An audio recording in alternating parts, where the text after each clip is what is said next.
Olá, seja muito bem-vindo a mais um SAF Conecta, podcast que traz muita informação sobre saúde, qualidade de vida e movimento. O tema de hoje não é diferente dos demais, chama bastante atenção, é necessário que você já providencie a sua água, providencie o seu café e participe junto conosco aqui. Assista mais um episódio que vai chamar a sua atenção e te prender em cada detalhe. Hoje vamos falar do desenvolvimento motor e da independência funcional de cada ser humano. Vamos falar das reabilitações e das lesões neurofuncional ou neurológica que a fisioterapia trabalha no dia a dia, principalmente no Instituto SAF. E para falar sobre esse assunto de demanda e importância, convidei a doutora Bruna para estar aqui presente hoje. Seja bem-vinda, doutora Bruna. Olá, tudo bem? Convidei a doutora Giovana Rocha para também abrilhantar e falar um pouco sobre o tema aqui hoje. Seja muito bem-vinda, doutora Giovana. Obrigada, Douglas. Agradeço pelo convite. Pois bem, para a gente começar aqui esse assunto hoje de muita importância, eu gostaria que vocês falassem um pouquinho sobre a fisioterapia neurofuncional ou a fisioterapia neurológica. Qual que é a diferença dessa área da fisioterapia para as demais?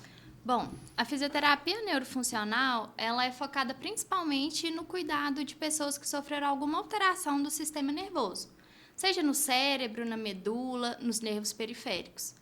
E essa fisioterapia, esse tipo de fisioterapia, ela se diferencia das demais porque ela entende o mecanismo de comunicação entre o cérebro e o corpo. Porque o cérebro, ele comanda cada área do nosso corpo.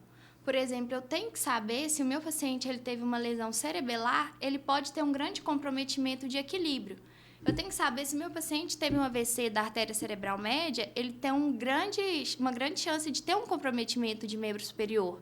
Então, ela se diferencia nisso, na correlação que o cérebro tem com as demais partes do nosso corpo. Muito interessante a sua abordagem. E quais são as pessoas que podem ser tratadas com a fisioterapia neurofuncional? Bom, ela pode abranger todos os públicos, desde crianças que já nasceram com alguma alteração do sistema nervoso, crianças que tiveram alteração na questão dos marcos motores, como atraso no andar, no engatinhar, e até mesmo jovens, adultos, idosos, que sofreram alguma alteração do sistema nervoso, como, por exemplo, um AVC, um traumatismo craniano. A gente vê muito presente nos idosos a questão do Alzheimer. E esse público idoso ele é um público que a gente trabalha muito na clínica, é um público que se beneficia muito dessa área da fisioterapia, porque, assim como o nosso corpo, o sistema nervoso ele passa também por alterações, né? Então, essa alteração do sistema nervoso, ela pode provocar déficit de equilíbrio, fraqueza muscular, diminuição da mobilidade, e são queixas muito presentes nos nossos idosos, né? Eles chegam para a gente já com essa queixa específica e até mesmo na nossa avaliação a gente já percebe, né? Esse tipo de alteração presente nos nossos idosos. E é importante observar isso, porque às vezes eles chegam para nós com queixas ortopédicas, mas quando nós vamos olhar, é uma queixa neurológica. Então, por isso que é importante a gente olhar tanto a parte neurológica quanto a parte ortopédica. Porque o idoso, né, quando ele chega, ele pode estar caindo, ter uma dificuldade de equilíbrio, uma dificuldade de levantar, sentar, uma dificuldade ali nas suas atividades de vida diária, e achar que é pela sua idade ou pela sua rotina, mas pode ser alguma coisa lá no seu sistema nervoso que está acontecendo e ele está achando que é só sua parte ortopédica. Eles se resumem muito na questão da força, né? Isso. E a gente vê, assim, que principalmente no idoso a queixa ela é muito funcional, né? Ele chega para mim, Giovana, eu tô com dificuldade de subir o degrau. Giovana, eu tô com dificuldade de levantar. Sentar na cadeira e levantar. Então, assim, a gente trabalha diretamente nessa funcionalidade. O nosso objetivo, a nossa conduta, ela é inteiramente traçada nessa queixa que o paciente traz e, como eu disse, no que a gente observou na avaliação, né? E, assim, o treino que a gente faz com o paciente idoso, esse treino de funcionalidade, esse treino de de dupla tarefa, ele é um treino muito benéfico para ele, no sentido que estimula também questões cognitivas, né? Que são estímulos super importantes para os idosos que constantemente eles têm que ter. Que é uma alteração que a gente tem desse sistema nervoso, né? Com o passar do tempo, o cognitivo ele pode ser alterado, né? É muito comum a gente ver isso. Quem nunca ouviu um idoso falando, eu tô meio esquecido. Então, assim, às vezes eu associar um exercício de força com exercício cognitivo, com exercício de estímulo visual, com um exercício de estímulo sensorial, ele é muito benéfico para o paciente, porque ele cria novas conexões cerebrais. E o cérebro, ele gosta disso, né? O cérebro, ele gosta de aprender alguma coisa nova. O cérebro, ele gosta de fazer novas conexões, novas sinapses, né? E isso é muito estimulante, tanto para o idoso, né, que já tem uma alteração nesse sistema nervoso, e também é estimulante para ele porque ele vai vendo melhoras, né? É assim, rápido, né? O avanço que ele tem no tratamento quando a gente associa esses treinos de dupla tarefa. Já viu que hoje o papo é quente, né? E já viu que as duas aqui têm sintonia. Papum é o Instituto SAF, né? Os profissionais capacitados, especializados, né? Preparados para poder lhe atender com empatia, com segurança, para resgatar aquela confiança que o bebê está iniciando, que o adulto, o jovem está precisando retomar, e principalmente o idoso aí com as doenças, né, neurológicas que afetam mais esse público, e que a gente vai falar disso no decorrer aqui do nosso podcast. Mas a doutora Giovana tocou em 2 pontos interessantes ali que a gente gostaria de abordar e explorar um pouquinho. E a doutora Bruna também, quando ela participou. A respeito da avaliação. É uma avaliação diferente da avaliação da cardiorrespiratória, é uma avaliação diferente da ortopedia. Pode ter algumas coisas que complementam, mas o que vocês podem chamar de atenção e diferencial dessa consulta que vocês realizam na parte da neurofuncional, né, que é o diferencial das outras consultas das outras áreas da fisioterapia? Bom, o paciente neurológico, ele é um paciente que às vezes ele precisa de um tempo maior de reabilitação. Quando, por exemplo, tem um AVC grande, né, lesões mais complexas, exigem um tempo maior de reabilitação. Então, o que a gente trabalha muito na área da neuro são as escalas quantitativas, os testes quantitativos, né? Porque eu preciso de parâmetro para eu ver se o meu paciente está melhorando, né? Então, na avaliação, a nossa avaliação, ela é repleta de testes, de escalas funcionais. Então, se eu pego, por exemplo, uma Ashworth, que é uma escala de tônus muscular, se o meu paciente estava em 1 e depois ele foi evoluindo, é um parâmetro para eu saber se o meu tratamento está sendo bom, se o meu tratamento, se eu acho que aquilo ali não está sendo bom, se podia melhorar. Então, essa questão das escalas, eu acho que é uma coisa que a gente usa muito, é uma ferramenta que a gente usa muito. E também questão de o tratamento totalmente individualizado, seja no ambulatorial, né, no consultório igual eu atendo, seja na hidroterapia, né, igual a Bruna atende, que ela tem uma vasta experiência com isso. Eu acho que essa avaliação, ela feita de maneira individual, ela repleta de parâmetros, é uma maneira da gente saber dosar o nosso tratamento, né, as nossas condutas, e também é uma maneira da gente estimular o paciente posteriormente, né, para ele saber o tanto que ele evoluiu. Por exemplo, olha, você começou aqui, agora você já está aqui, né? Porque o paciente neurológico tem muito disso, né? Com várias alterações, às vezes a gente vê eles muito desmotivados, né? Principalmente aqueles que se caracterizam na fase crônica de tratamento. Porque o paciente neurológico, ele não é um paciente que chega para a gente e vai fazer, vou fazer 10 sessões, vou fazer 20 sessões e estou liberado. Não. É um paciente que ele vai. Então, ele precisa dessa motivação. Então, com esses testes, né, com essas escalas que nós utilizamos, nós podemos mostrar para ele, seu José, dona Maria, nesse primeiro teste que a senhora fez com a gente, você estava na escala 1. Nesse próximo, a senhora está na escala 2. Então, quer dizer que a senhora está melhorando. Na neuro, é devagarzinho mesmo. Tem que ter paciência. É mais lento. Não é igual um ombro, um joelho que a gente vai reabilitar rápido. É um passinho de cada vez. Legal. Falando também a respeito do segundo assunto que eu iria te perguntar, né? Já que eu tratei, eu vou fazer 2 perguntinhas dentro desse assunto que você falou. Você já respondeu brilhantemente a respeito aí da avaliação, do diferencial. E a segunda é do treinamento.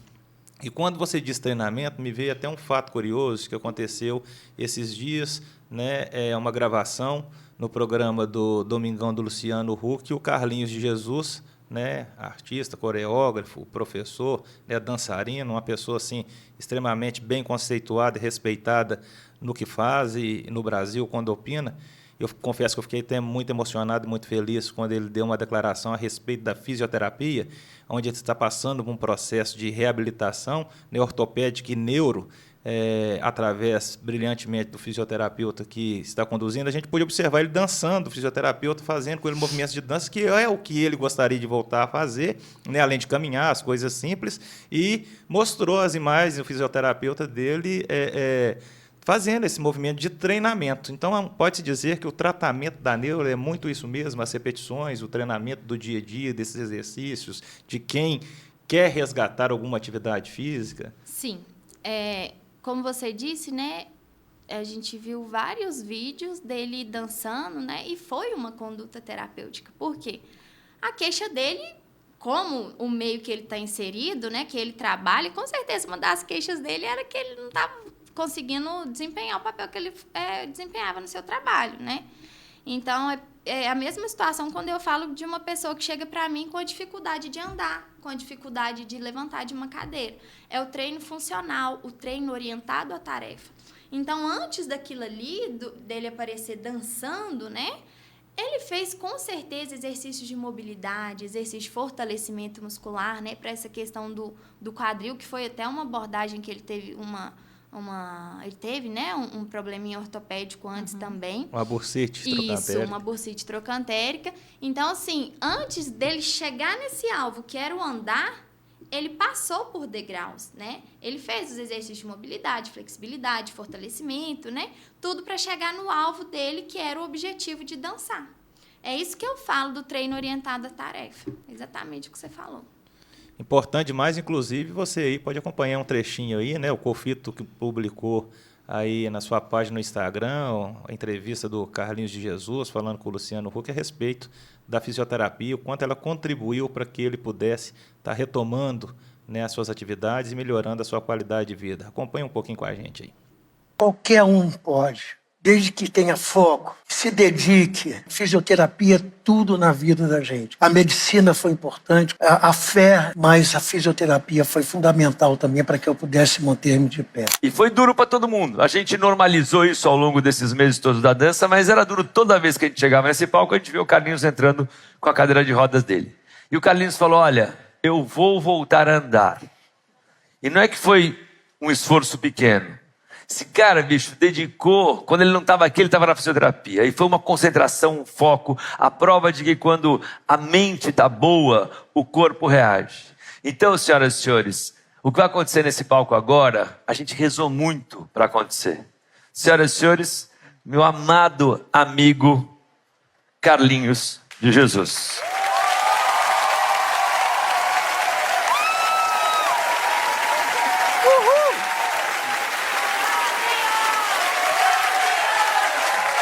Muito feliz.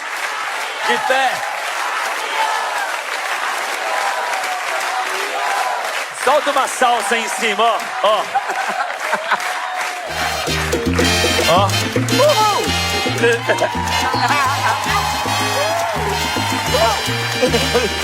Parabéns. Valeu a luta. Agora é só melhorar, tá?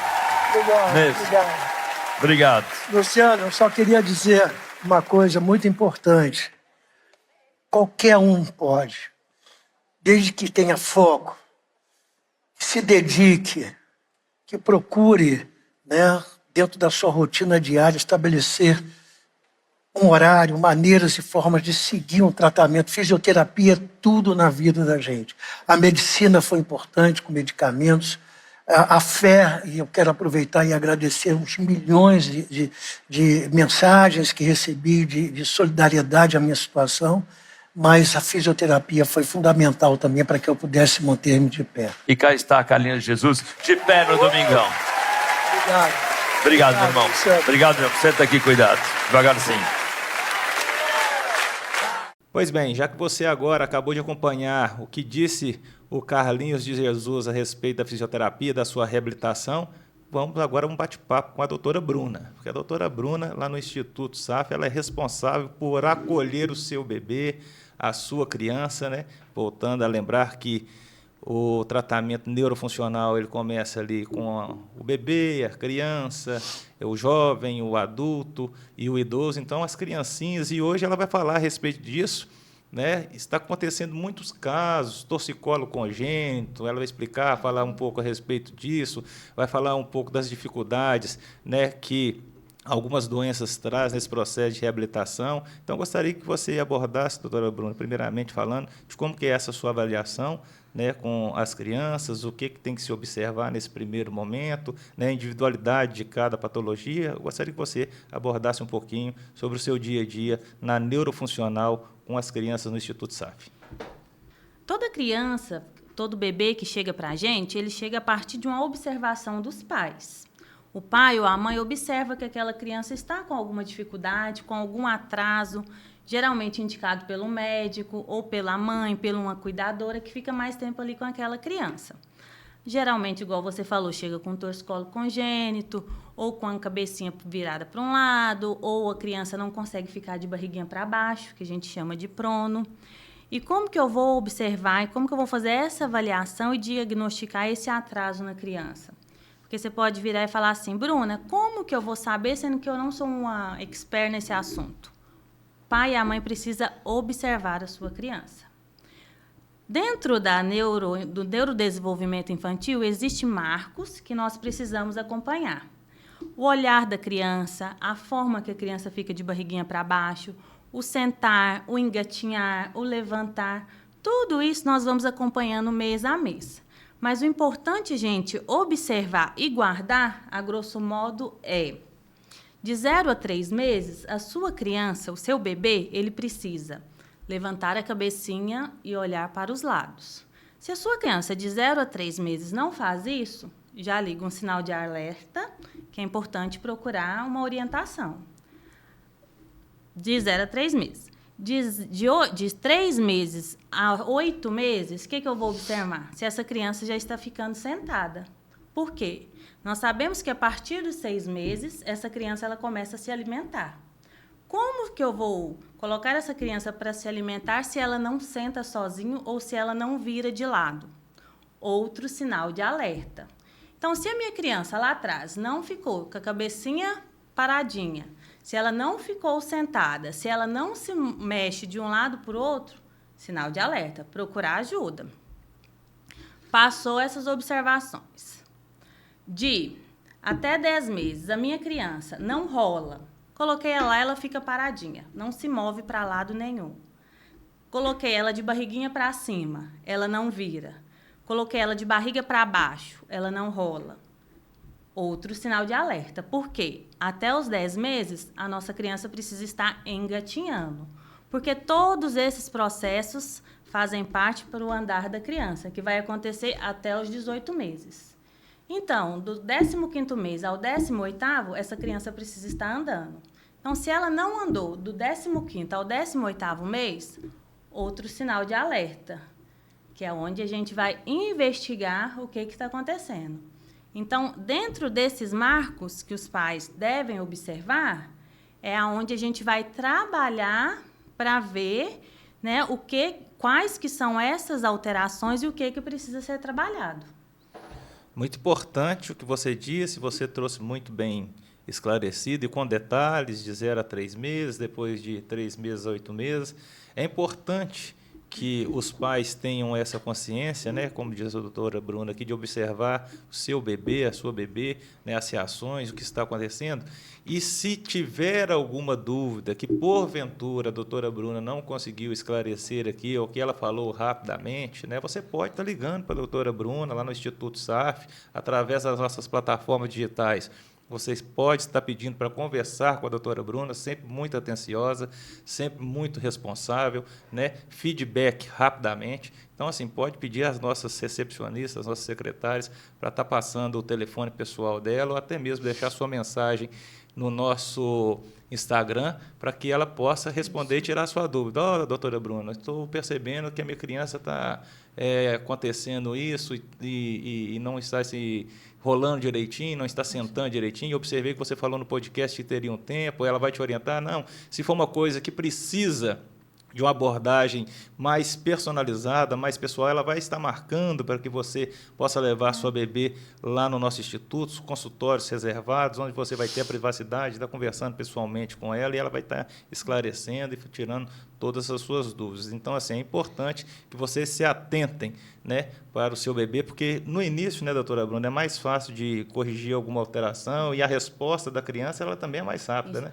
Quanto mais cedo nós intervimos, melhores são os resultados. Existe uma falácia que a criança tem o seu tempo. Não. Quanto mais cedo a gente intervém nessa criança, mais cedo os resultados vêm. O que acontece? Por exemplo, nós estamos lá com um bebezinho de 15 dias com o pescocinho virado para o lado direito. A mamãe vai amamentar, a criança só quer o seio esquerdo. Sinal de alerta para um torcicolo. Então, se na hora que a mãe foi alimentar essa criança, ela está rejeitando um seio, o que acontece? Pode ser um torcicolo. Então, deve-se investigar desde o início. Ah, minha criança não anda, mas ela está no tempo dela. Pode ser que sim, mas precisa ser avaliado, precisa passar por essa avaliação, precisa passar pelos questionários para a gente saber se tem alguma alteração no neurodesenvolvimento ou se tem alguma outra alteração, ou se não tem nada, ou se é só da criança mesmo, porque pode acontecer também. A literatura mesmo já diz, né, que quando você fala o tempo dela, tem o tempo realmente dela, mas se passou daquele tempo dela, já acende o sinal de alerta, não é isso? Pois não, doutora Giovana. Essa questão que você comentou, Bruno, ela é muito interessante, que é um aspecto que a gente trabalha muito na neuro, que é a hora boa de reabilitar. Né? Então, a gente fala assim, nossa, um AVC fresquinho. É a melhor hora de reabilitar, porque é a hora que o corpo está ali se reorganizando, né? Da mesma maneira que você falou dos marcos motores, né? Quando a gente deixa para depois, realmente o processo ele é mais demorado, né? A gente fala de janela ótima de oportunidade, né? Para reabilitação.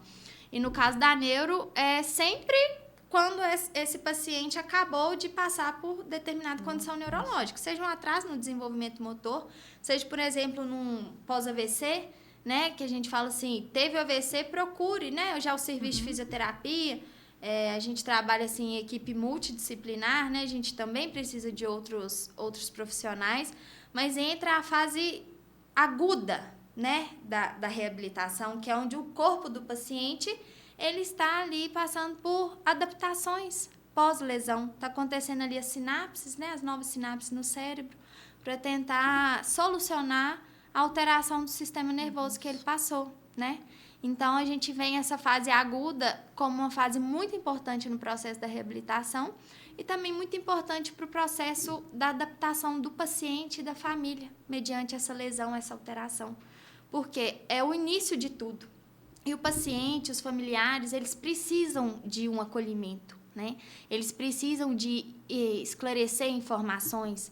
Eu preciso falar para um paciente que, às vezes, teve uma grande lesão cerebral, que vai ficar, né, um determinado tempo acamado, eu preciso orientá-lo quanto às escaras, né, para ele não ter feridas. Eu preciso orientar a família quanto à questão das transferências, porque eu posso luxar um ombro, né, eu posso ter uma subluxação de ombro, que é um caso muito característico, né, em pacientes pós-AVC, com a diminuição do tônus, é muito mais fácil eu lesionar um ombro. Então, assim, essa fase aguda da reabilitação, ela é muito importante, seja em qualquer tipo de lesão, mas na neuro, para a gente é fundamental, porque isso diz muito para a gente como que vai ser depois. A gente vê, às vezes, o paciente que deixou, né, para vir depois, seja por N fatores, que não conseguiu iniciar esse tratamento mais imediato, a gente vê o tanto que o paciente, às vezes, pode perder, né, com essa demora para procurar o atendimento.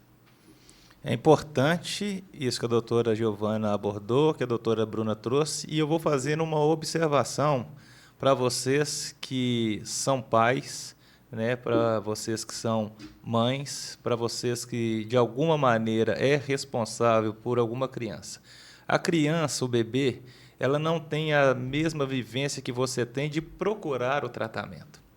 Então, isso se torna uma responsabilidade enorme para você observar, como trouxe a doutora Bruna aqui, muito bem elaborado, né, essa dinâmica dela, as ações que esse bebê está realizando e você ter um pouquinho de vivência, de expertise, através das informações que estão sendo trazidas aqui nesse podcast, se estão acontecendo com o seu bebê.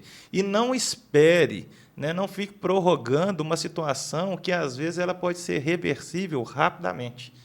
Porque quanto mais o tempo se passa, mais o corpinho vai se desenvolvendo e talvez pode trazer uma dificuldade maior. Não que algumas coisas não possam ser revertidas, mas como a doutora Bruna bem esclareceu, quanto mais rápido, melhor.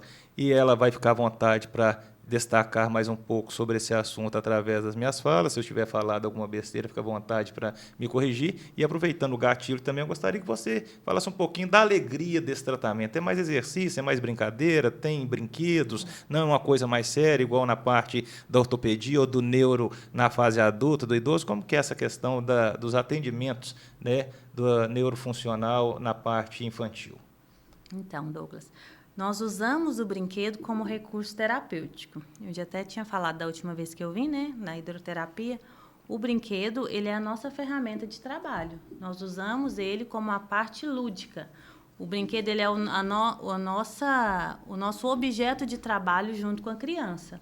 E aí eu não vou pegar o brinquedo e colocar lá e deixar ele de forma desordenada para a criança. Vai ser um brincar direcionado. Até uma orientação que a gente deixa para os pais. Não comprar aquele monte de brinquedo, deixar aquele monte de brinquedo espalhado em casa. Coloque 1, 2, deixe a criança brincar, deixe a criança explorar aquele brinquedo para depois trazer um novo, para ele conhecer, para ele ter uma vivência com aquele brinquedo. Porque quando a gente dá vários estímulos para aquela criança com vários brinquedos, ela não tem um aprendizado. Então, dentro da fisioterapia, a gente usa o brinquedo como recurso para ela se desenvolver e para ser uma atividade lúdica. Porque a criança, ela não é como um adulto que vai chegar lá no instituto e ficar lá 50 minutos fazendo exercício. Se não for uma atividade prazerosa para ela, 10 minutos ela cansa e não vai querer voltar. Então, o brinquedo, ele é importante nessa parte.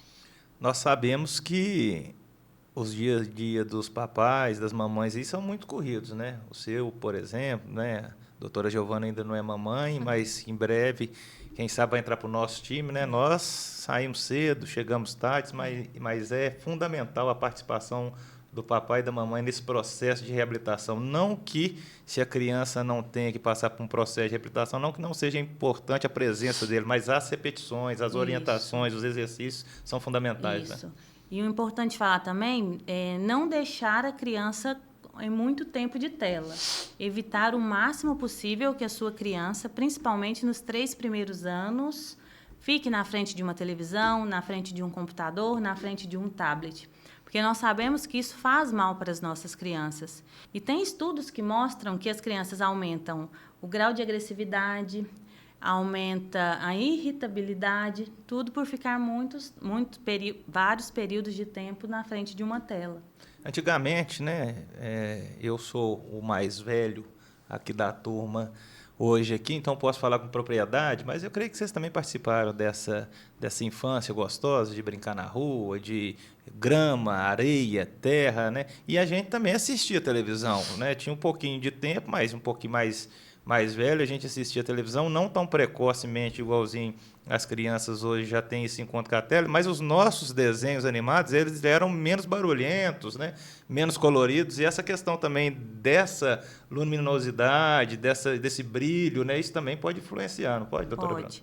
Hoje, os desenhos, né, eles já são feitos com muitas luzes, com muitos estímulos para prender a criança. Então, quanto mais tempo ela fica na tela, mais tempo ela quer ficar. Então, ela vai assistindo 1, 2, 3, 4, na hora que ela vê, ela está ali 1 hora no desenho. Então, é importante a criança sair da tela e brincar, nem que seja em casa mesmo, ali num quintal, né? Hoje as casas, a maioria não tem, mas ali numa área, Jogar uma bola, brincar com um coleguinha, é muito importante, até para um desenvolvimento saudável dela.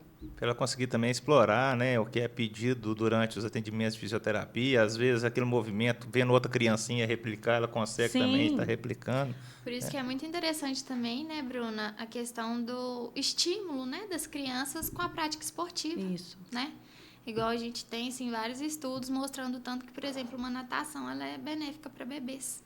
Né? Exatamente. Então, assim, além de questões, igual você falou, do desenvolvimento, a gente tem questões também metabólicas, né? O tanto de criança hoje em dia que a gente vê com obesidade, com alteração de colesterol, né? Exatamente. Porque fica muito em tela, né? O gasto energético ele é muito baixo, né? A criança come, senta e fica ali na tela, no celular, no tablet, jogando ou assistindo desenho, e aí vai. E a gente vê o que é uma questão de saúde pública, né? E o mundo hoje, assim, é uma bola que vai girando mesmo, né? Você falando aí, foi passando um filme na minha cabeça aqui. Antigamente, os nossos pais, não tinham tanto recurso financeiro, vamos dizer assim, porque e talvez, assim, aspecto social também, porque hoje tem programas que a prefeitura oferece para poder praticar atividade. Tem aqueles pais que conseguem trabalhar ali, ter um recurso melhor e conseguem pagar alguma coisa para o filho fazer. Um clube social, uma aula de taekwondo, karatê, judô, futebol, a escolinha de vôlei, a própria natação, igual você está trazendo. E mesmo assim a gente observa a grande quantidade de crianças ainda utilizando a tela, e você trouxe um dado muito importante, e desde cedinho já aumentando o grau aí de obesidade, por ficar muito tempo sentado e alimentando de maneira, às vezes, equivocada, errada, e não tendo esse gasto energético que deveria ter, né? Muito interessante. Mais alguma observação que você gostaria de trazer sobre a fisioterapia neurofuncional infantil, que nós não abordamos, que você acha importante deixar aqui esclarecido para os papais e mamães que nos assistem? Um alerta, né, que eu deixo aos pais é que criança, ela deve ser criança. A criança tem que se sujar, ela tem que brincar, colocar o seu pé no chão, se desenvolver, ter contato com outras crianças, fazer uma atividade física, fazer uma hidroterapia, né, uma natação para os bebês pequenininhos, principalmente os prematuros, que nós temos muitos estudos que mostram os benefícios. A criança mais maiorzinha, né, que tem síndrome de Down, que tem o TEA, né, que temos muitos pacientes ultimamente, é importante fazer uma atividade que seja prazerosa para a criança. Então, nós temos que tirar um pouco essas crianças da tela e colocá-las para fazer uma atividade física. Não somente pela parte funcional dela, mas pela parte... para a criança ser uma criança. A criança precisa brincar. Beleza, legal essa sua abordagem, e eu vou até aproveitar o gancho, aproveitar a sua expertise. Cada vez você que participa aqui é muita informação, e você que está num habitat diferente, né? Meu e da Giovana, que é a hidroterapia, que você trouxe aí muito bem falada, a questão do bebê prematuro, para fazer... Antes do papai e da mamãe levar para a natação, se for observado alguma falha nesse desenvolvimento ou algum atraso no desenvolvimento, é importante a hidroterapia para ajudar a recuperar também, né? E você que atua com essa área pode falar com maestria. Sim, a hidroterapia para os bebês prematuros, né, e para os pacientes com TEA, TDAH é muito importante, porque dentro da água nós conseguimos trabalhar a força muscular, diminuir tônus, espasticidade. Então, esse ambiente aquático ele vai ajudar bastante, né, para essas crianças e para esses bebês adquirirem esses marcos motores que nós precisamos trabalhar ao longo da vida deles. E depois você mesmo faz esse encaminhamento para a natação, né? Já Sim. Orienta o papai, a mamãe. Sim, para natação, para uma dança, para um pilates também, que é muito importante, para uma atividade que a própria criança goste de fazer, porque não adianta a gente colocar uma criança numa atividade que ela não goste. Então, é importante o papai e a mamãe ter essa orientação também, buscar uma atividade física que a criança goste de fazer. Porque não adianta o meu filho gostar de jogar futebol e eu colocar ele para fazer natação ou fazer uma luta. Então, a gente precisa também trabalhar essa individualidade da criança. Muito esclarecedor, muito importante. E você que é papai e mamãe aí, fica atento, né? Se oriente, busque informação com pessoas capacitadas, com profissionais que estão preocupados, né, realmente em te trazer orientação e informação de qualidade. E isso é um compromisso nosso, lá no Instituto SAF, que nós fazemos com maestria durante todo o dia, de 7 da manhã até as 20 horas, direto. Se nós não conseguirmos responder de imediato, deixe o seu recado, que as nossas secretárias passam para a gente e depois nós entramos em contato com você para estar sanando as suas dúvidas. E outra, vai lá, faça uma visita para a gente, né? Será muito importante, será muito bem-vindo a sua presença no Instituto, conhecer as nossas dependências, bater um papo com essas feras aqui e conhecer um pouquinho do nosso dia a dia. Doutora Giovana, vamos falar agora da fase adulta, né? Falamos sobre as crianças, sobre os adolescentes, sobre os bebês. Gostaria que você destacasse aí as principais patologias, né, que a neurofuncional consegue ajudar nessa fase adulta. Então, acho que a principal, o nosso carro-chefe é o AVC, né? Seja ele isquêmico, hemorrágico, é o principal.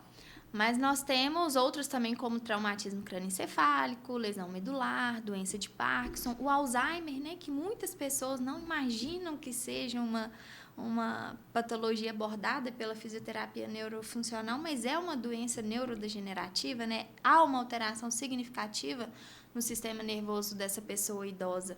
Então, essas patologias que sofrem alteração no sistema nervoso, elas estão muito presentes, né, no nosso dia a dia na clínica e até mesmo nos demais, no nosso convívio social, né, no nosso convívio entre amigos, entre familiares. São patologias que estão, assim, cada vez mais a gente vê muitas alterações neurológicas, né, muitas alterações de cunho genético, muitas alterações neurodegenerativas que vêm aí presente no nosso dia a dia. E você destacou o AVC, né, nessa fase adulta. Existe uma idade prévia, falar assim, ó, com tantos anos já pode-se ter um AVC? Porque o pessoal associa o AVC à a terceira idade, vamos dizer assim, mas ele tem acontecido aí nessa fase adulta, e numa faixa etária bem menor, né, doutora Giovana? Sim, essas alterações que a gente fala, a gente até comentou na questão das crianças, né, as alterações metabólicas. Hoje em dia a gente vê muitas pessoas jovens com aumento da pressão arterial, hipertensas, né, com aumento de colesterol, e tudo isso é fator de risco, né, para ter o desenvolvimento de um AVC. O estresse, questão do tabagismo, uso abusivo de álcool, isso tudo interfere para uma pessoa ter um AVC. Então, assim, às vezes é uma pessoa jovem, mas é uma pessoa que tem muitos fatores de risco para ter um AVC, né? Atualmente, a gente até tem na clínica uma paciente muito jovem que está tratando, né, de que ela teve um AVC. Mas, assim, tem pessoas, eu já tive paciente de 16 anos que teve AVC. Então, assim, não se restringe a uma idade. Por isso que o estilo de vida, ele é muito importante. A questão de controlar essas alterações metabólicas, a pressão arterial, o colesterol, fazer o uso regular, né, dos exercícios físicos. Qualquer tipo de exercício, ele é muito benéfico para isso. Temos a questão lá na clínica, né, nós temos todo o apoio do Pilates, né, que, assim, é um exercício físico muito utilizado, né, por tanto público jovem, tanto quanto os idosos. Temos também a questão das crianças, né, que fazem uso do Pilates. Então, assim, prevenindo é o melhor remédio, mas uma idade específica a gente não tem. É importante, então, seguir essas orientações, né, se prevenir, fazer a prevenção, que, de fato, é o melhor remédio. Quando eu disse a questão da idade, é porque nós observamos que no mundo e no Brasil, que não é diferente, a faixa etária de vida ela aumentou. E, com isso, a expectativa de vida vem aumentando, e, com essa expectativa de vida aumentada, essas doenças começaram a aparecer, né, mais frequentemente. Pode-se dizer que são doenças da idade, Parkinson, Alzheimer, o AVC? Eu não diria doenças da idade, sabe? Mas que elas estão comumente associadas com as alterações do sistema nervoso que o idoso tem. Porque, assim como eu disse anteriormente, o nosso corpo, o corpo do idoso, além da transformação do envelhecimento, que é o fisiológico, natural, o sistema nervoso dele também passou por transformações. Então, assim, são questões muito presentes na faixa etária dos idosos, tem, né, na questão dos adultos, mas o idoso realmente ele é mais presente, porque ele está ali mais tempo de caminhada, né, viveu mais, então ele tem mais alterações do sistema nervoso, sim. E o prognóstico? Esse prognóstico desse paciente que está iniciando, ou que está na metade, ou que está finalizando o tratamento, esse tratamento, ele, no caso do AVC, vamos pegar ele como exemplo, ele é um tratamento mais demorado, é um tratamento mais rápido? Como que funciona, de modo geral, o tratamento neurofuncional? Então, igual você falou do AVC, né, o nosso carro-chefe, ele é dividido em 3 fases. A aguda, a subaguda e a fase crônica. O agudo é assim que aconteceu. Até os primeiros 3 meses a gente classifica como fase aguda. É nessa fase que o paciente está se readaptando, né? Às vezes está adaptando a casa. Isso tudo a gente faz parte, porque a gente orienta, né, essas questões domiciliares, essas adaptações que o paciente vai ter. Às vezes ele vai precisar de barras paralelas de acesso, né? Às vezes o acesso da casa é uma escada e ele ficou cadeirante, né? Em decorrência da lesão. Então, assim, essa fase é a fase de reorganização. Seja de reorganização do cérebro após a lesão, seja reorganização dos pacientes, seja reorganização dos cuidadores, dos familiares. Então, é uma fase que a gente investe muito na reabilitação e também prepara o paciente para o que ele vai lidar daqui para frente. Porque, como a gente conversou, às vezes a lesão ela pode ser mais extensa e o paciente pode demorar mais tempo para se recuperar. A gente começa, assim, com orientações, às vezes tem a questão do uso de órtese, né, que é muito comum no paciente neurofuncional. A gente indicar o uso de órtese porque, como, por exemplo, no AVC, ele fica com o padrão flexor, né? Tende a ficar com o padrão flexor, é muito comum. Então, a gente precisa de quê? De uma órtese de membro superior para alongar, para manter os dedos esticados, para manter a vascularização daquele tecido, da mesma forma de membro inferior.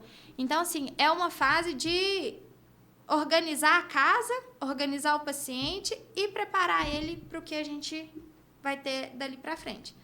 A partir disso, a gente já começa com os exercícios de controle postural, exercícios de fortalecimento. A gente usa muito o FES, né, que é um aparelho de eletroestimulação que aumenta o recrutamento muscular, que assim temos muitas evidências com isso. E a gente começa a questão de mostrar para o paciente maneiras para ele ser o mais independente possível, porque fisioterapia é isso, o que a gente mais quer é deixar o paciente o mais funcional possível, que ele seja mais independente possível na casa dele, nos afazeres dele. E daí a gente parte para a fase subaguda, que é a partir dos 3 meses, dos 3 aos 6 meses. É uma fase que eu falo assim, ótima de reabilitação, porque o paciente já está organizado, a casa já está organizada, questão medicamentosa, que muitas das vezes esse paciente ele precisa passar por adaptações medicamentosas. Isso tudo o paciente já teve 3 meses aí para ele se organizar, para a família se organizar. Então, essa fase é a fase do exercício mesmo, de pegar pesado. É a fase da gente tentar outras modalidades, como, por exemplo, eu atendo a questão ambulatorial. A Bruna, por exemplo, na piscina, é uma fase ótima, porque aí nos primeiros 3 meses que a gente já trabalhou, ganhou um pouco de controle de tronco, de controle postural. É ótimo indicar esse paciente para hidroterapia, né? A gente vê, assim, muitos benefícios para ele. E a gente tem, depois desses 3 meses, a fase crônica, né? E aí tem um mito que muita gente fala que fase crônica deu 6 meses, o paciente não melhora mais. E aí é um mito, porque o paciente ele pode sim melhorar, né? O nosso cérebro ele pode aprender coisas novas, independente da idade, independente do tempo de lesão, né? Pela neuroplasticidade, que é a capacidade que o cérebro tem de se reorganizar, se readaptar. Então, o que a gente precisa? De estímulos novos, né? A gente tem muito na clínica, às vezes eu vejo que um paciente não está desenvolvendo muito comigo no ambulatorial, encaminho para a Bruna na hidro, né? É uma troca que a gente faz que é muito rica para o paciente, porque, como ela disse, às vezes é preferência dele fazer fisioterapia na água. E o que importa é o que o paciente gosta, né?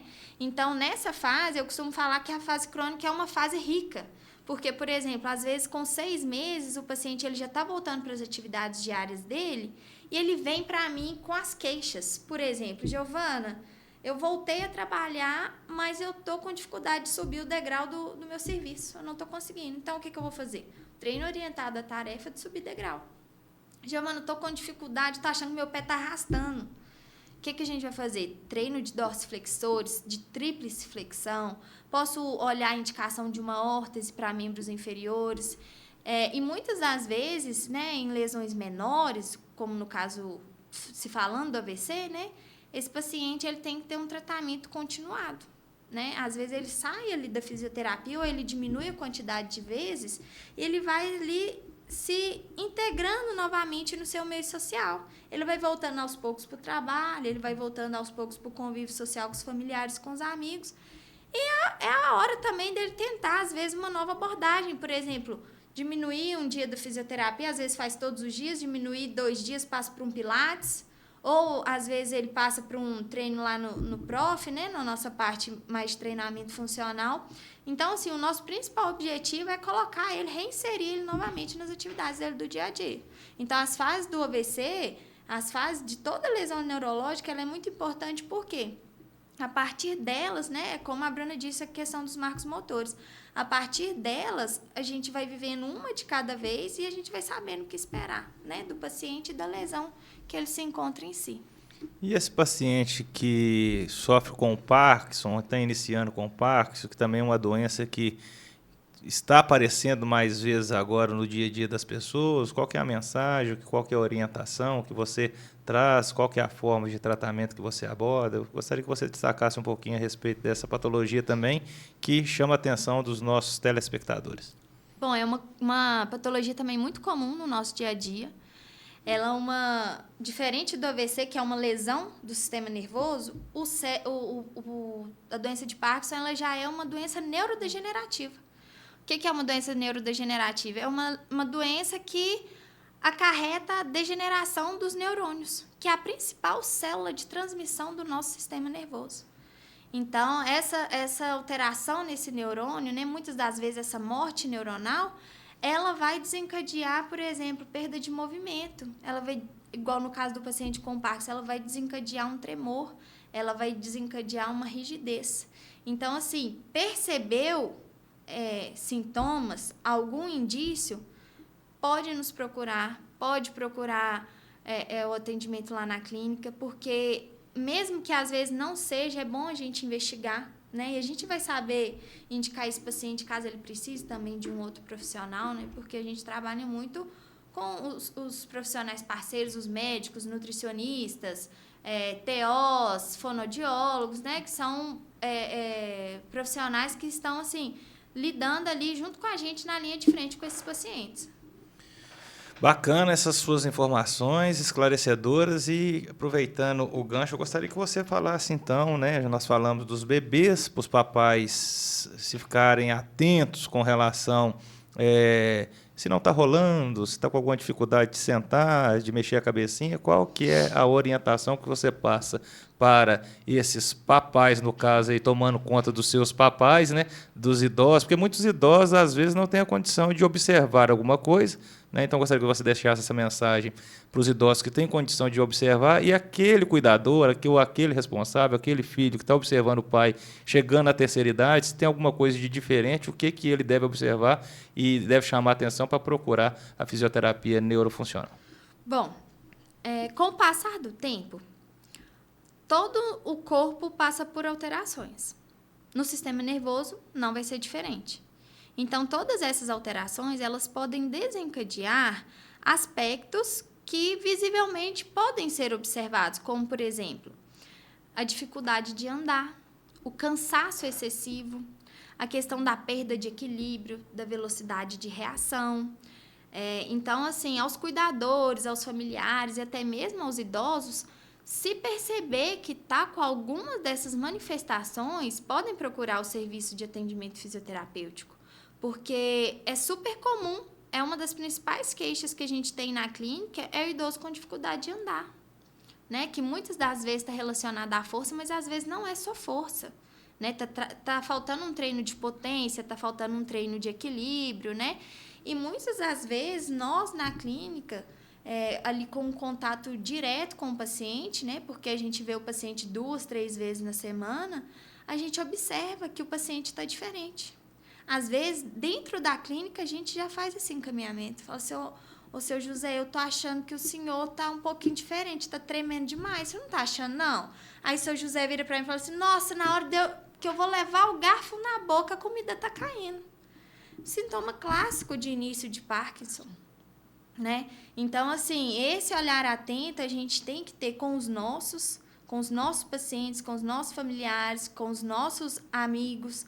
Então, assim, prestar atenção, assim como a Bruna disse, a questão da criança, a gente tem que prestar atenção também nos nossos idosos. Perfeito. Bacana demais. Mais um podcast que vai trazendo muita informação. Tem hora que eu fico aqui até assim vidrado nas explicações, porque realmente é muito interessante e chama muita atenção. Espero que você também esteja aproveitando cada palavra, cada informação, e que possa estar realmente ajudando. Nós fazemos isso aqui com prazer, né, de levar a informação e fazer com que você tenha cada vez mais conhecimento para estar cuidando da sua saúde. Perguntinha para as duas agora, né? Qual que é o maior desafio da área? Eu vou começar com a Bruna na questão da neurofuncional infantil. Qual que é o maior desafio que você encontra? Eu acho que é a expectativa dos pais e a ansiedade que os pais colocam em cima das crianças. Meu filho mais velho andou com tal idade, meu filho mais novo tem que andar. Então, a maior dificuldade, né, é alinhar essa expectativa com o tempo dessa criança, com os marcos que essa criança tem. As comparações, às vezes, é difícil, até mesmo com o vizinho, com os amigos da escolinha, né? E você mostra ali para o pai e para a mãe, olha, sua criança, por esse teste, por esse questionário, não apresenta nenhuma alteração no desenvolvimento dela. Aí a mãe nos questiona, mas o meu outro filho andou com tal idade, mas o meu outro filho não apresenta. Aí você fica assim, legal. Cada indivíduo responde de uma maneira, então, né? O que eu percebo é isso, alinhar a expectativa dos pais. Bacana. E, doutora Giovana, na questão da fase adulta, do idoso, né, ou de maneira geral, a neurofuncional, a gente que te acompanha também, seu brilhante trabalho lá no Instituto SAF, qual que você acha assim, a maior dificuldade, né, da sua área? Eu acho que, às vezes, o paciente ele se sente muito desmotivado, porque ele está ali tendo a sua vida normal, aí tem um AVC e fica cadeirante, e esse processo da reabilitação, de adaptação, da adaptação da família, da adaptação do paciente, ele é um processo demorado. O paciente ele tem que digerir tudo isso, né?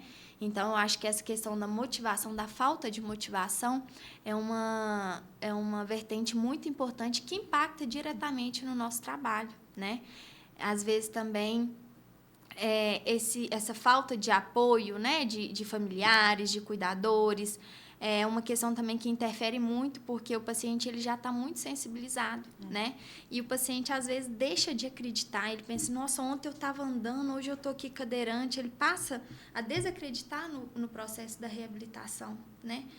Então, por isso que eu sempre falo que é muito importante o acompanhamento psicológico também para esses pacientes, porque são pacientes que estão muito sensibilizados, que estão vulneráveis, então eles precisam, assim como um acompanhamento nutricional, um acompanhamento de TO, precisam do acompanhamento de psicólogos, porque essa questão emocional, ela fica muito abalada. E, às vezes, a gente percebe que os ganhos no paciente neurofuncional, ele é mais lento, porque eu preciso do cérebro se readaptando, né?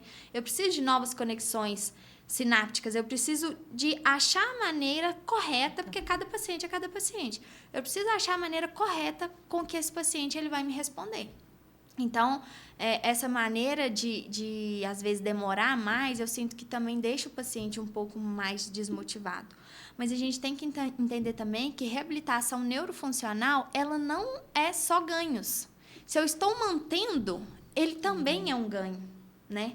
Porque, às vezes, eu não consigo fazer isso com um pezinho, mas eu não consigo aumentar o meu peso, mas eu também não estou deixando de fazer. Então, isso é um ganho. Considerando uma lesão do sistema nervoso, é um ganho, sabe? Então, assim, essa questão da conscientização sobre que é um processo mais demorado. E, às vezes, o manter a funcionalidade, né, impedir que essa funcionalidade piore, ela é um ganho, né? Porque a gente tem que trabalhar, claro, visando ganhar, mas a gente trabalha também mantendo, né? É o que a gente vê muito em questões de doenças neurodegenerativas. É porque com o passar do tempo, fisiologicamente a gente já vai perdendo. Sim. E com a doença, ela acelerando esse processo de perda, a fisioterapia neurofuncional, tipo que dá uma travada, Isso. vamos dizer assim, nesse processo, né? Exatamente Consegue isso. regredir esse padrão de velocidade, né? Exatamente. Que a doença, muitas das vezes, toma. Informação importante, conteúdo importante, a área da fisioterapia importante, e a mensagem aqui, rapidamente, depois as duas vão deixar aqui para você, mas antes dela, já trazendo um pontinho de interrogação, uma pulguinha atrás da sua orelha aí, você observou na fala da doutora Giovana, na fala da doutora Bruna, que é movimento. Tem que estar treinando. Então, aquilo fala assim, hoje eu não vou levar meu pai na fisioterapia porque eu tenho que fazer hoje. Hoje eu não vou levar meu filho na neurofuncional infantil porque eu tenho esse compromisso. Não, é muito importante que o processo não seja interrompido. É muito importante que você escute o fisioterapeuta. Se é todos os dias, nessa fase inicial, são todos os dias. Se é 3 vezes na semana, são 3 vezes na semana. Então, assim, é importante. E estimule, motive o seu idoso, motive o seu pai, a sua mãe, aquela pessoa que está passando por esse processo, né? E a sua criança, não espere o tempo passar, né? Busque auxílio, busque orientações, e busque o Instituto SAF através dessas duas pessoas maravilhosas, tanto pessoalmente como profissionalmente. Doutora Bruna, eu gostaria que você deixasse a sua mensagem de encerramento aqui, né, o seu recado aos papais e às mamães aqui, e gostaria de te agradecer mais uma vez pela sua presença. Agradeço, Douglas, a oportunidade, e o recado que eu deixo para os pais é: observe a sua criança, e se vocês notarem alguma dificuldade, não tenha medo, intervenha, procure ajuda, procure as terapias, porque quanto mais cedo a gente intervir, melhor é o desenvolvimento da sua criança. Perfeito, doutora Bruna, muito obrigado. A gente que agradece, a gente que fica feliz com a sua participação. Já esteve aqui na hidroterapia, já esteve aqui agora na neurofuncional infantil, vai voltar mais vezes, porque pessoas boas, com conteúdos bons, é o que nós queremos trazer aqui no nosso SAF Conecta. Doutora Giovana, seja muito bem-vinda mais uma vez ao nosso SAF Conecta, né? É a primeira vez que você está vindo aqui, espero que você retorne mais vezes, porque foi bacana, foi interessante, conteúdo novo, e falou com propriedade quem entende realmente do assunto da fase da neurofuncional adulto, né? E que tem, assim, expertise, viu, pessoal, para cuidar aí do seu idoso aí e de você adulto que está passando por alguma comorbidade atacada, por alguma dessas patologias que a neuro acaba abordando e acaba cometendo. Doutora Giovana, obrigado. E qual é a sua mensagem final? Agradeço, Douglas, agradeço ao Instituto SAF, e eu deixo aí de recado para todos os nossos ouvintes, né, que eles procurem o atendimento, sigam as orientações do fisioterapeuta, porque o trabalho, além do trabalho na clínica, tem o trabalho também domiciliar, então sigam as recomendações do seu fisioterapeuta, as orientações, a prática de exercícios, e qualquer dúvida, qualquer esclarecimento, nós estamos aqui para isso, né, vai ser um prazer ajudar tanto vocês quanto os familiares de vocês nessa caminhada aí da reabilitação neurofuncional. A gente que fica feliz de saber que podemos contar com profissionais capacitados lá no Instituto SAF. Não é pelo fato de eu ser fisioterapeuta que, às vezes, eu não vou precisar contar com o serviço dessas feras aqui, né? Porque nem todo mundo atende tudo, nem todo fisioterapeuta consegue ser expertise em tudo, e para isso que a fisioterapia vem cada vez mais ganhando mercado, cada vez mais colocando especialistas, profissionais capacitados para estar atendendo à sua demanda. E se esse episódio de podcast fez sentido para você, se de alguma maneira a gente conseguiu contribuir com informações, com conhecimento, divulgue, compartilha. Vá no nosso canal lá no YouTube, SAF Conecta, se inscreva, divulgue através das nossas plataformas digitais também, compartilhe os nossos vídeos, sigam os nossos trabalhos, né? Instituto SAF, @Instituto SAF no Instagram, e você também vai poder acompanhar aí o @ da doutora Bruna, vai vir embaixo, o @ da doutora Giovana. Agradecer mais uma vez a oportunidade que o estúdio Aperte o REC, através do nosso querido Rafa Senegra, abre aqui para nós, e agradecer você. A sua presença é que nos motiva, é que nos faz levar cada vez mais informação de qualidade. Muito obrigado e até o nosso próximo episódio do SAF Connect. Um brinde aqui, doutora Giovana, um brinde, doutora Bruna, um brinde à sua saúde.